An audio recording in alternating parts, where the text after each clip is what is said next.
G'day, I'm Warwick Schiller, and recently I had a request to show someone how to teach a horse to open a gate. And so this is a 2-year-old, he's never opened and closed a gate before, so I'm going to show you the process on him. And it's just like anything else, proper preparation is required for this. You know, if your horse needs to be able to do a number of different things before you ever attempt to worry about opening and closing a gate. You know, your horse needs to be able to back up well, okay? I pick up on the reins real soft, he backs up. Your horse needs to be able, I need to be able to move his hind feet with my leg going back like that. I need to be able to move his front feet with my leg up here. I can push those shoulders over like that. I can do that on both sides. So if I put my front leg, my right leg forward, I can push his shoulders over that way. If I put my leg back, I should be able to move his hips over like that. I can move his front feet around wherever I want to move them to.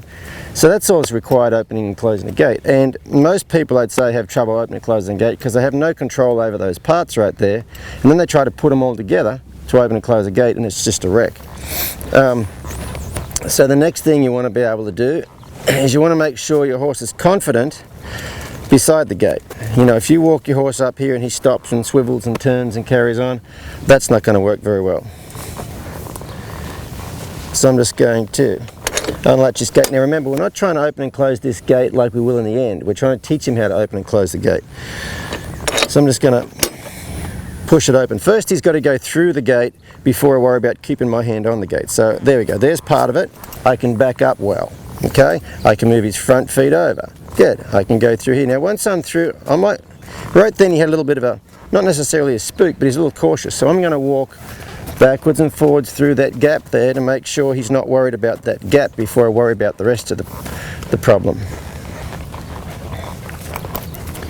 So now I'll just walk down here. So what I was wanting to do right here, now he's not shooting forward through there. Now I'm going to push the gate open. I'm going to move his front feet over a little bit right here.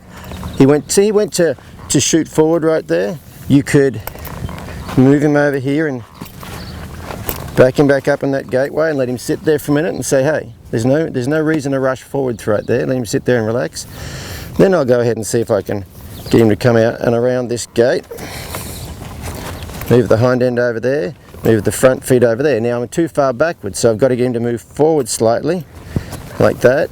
Now I want to be able to touch this and push with my other leg and have him move over a little bit. And a lot of times they're a little hesitant, there we go. A lot of times they're a little hesitant about moving over towards the gate because it's there, so sometimes you may have to push it away from you and then move them over with your legs so they've got some room. You know, a lot of times if that gate's right beside their head and you're trying to side pass them over and push it shut, they don't want to do that.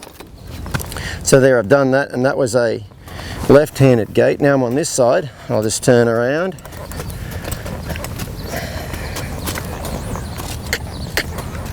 Come up here, open the gate, push it open. Now I'm going to see if I can keep my hand on the gate this time. So right there, I just backed him up and moved his front feet over at the same time. I'm going to move his front feet over just a little more, like that. I'm going to walk forward.